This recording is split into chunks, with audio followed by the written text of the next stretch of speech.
এই একাদশীগুলো ওই আদুরে করে একাদশী কেউ করো না।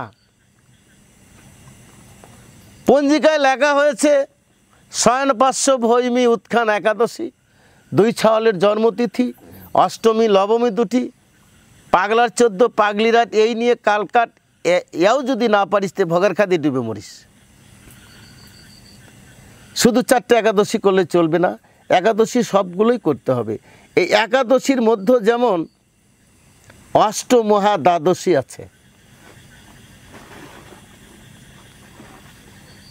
এই অষ্টমহা দ্বাদশী যদি সংযুক্ত থাকে তাহলে সেটা করবে, দ্বাদশীটা করবে।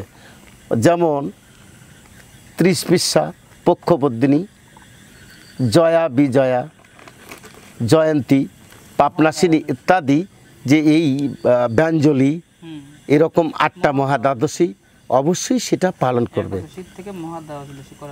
আর সেটা 8টার বেশি নয়। আর হচ্ছে যে এই একাদশীগুলো যদি এই শুক্লপক্ষের জয়ন্তী উপস্থিত হয় তাহলে সেই দিনও শ্রাদ্ধ করিবে না।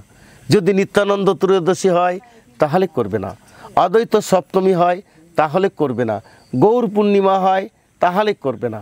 বাৎসরিক শ্রাদ্ধ ব্রাহ্মণে বিধান দেবে, আমাবস্যাতে বা পূর্ণিমাতে করো, তা কখনই করবে না।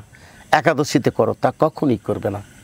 পৃথিবীতে যত পাপ তা ওইগুলোর মধ্যে থাকে, এনারা বিধান পেয়েছে। এবার আসা যাক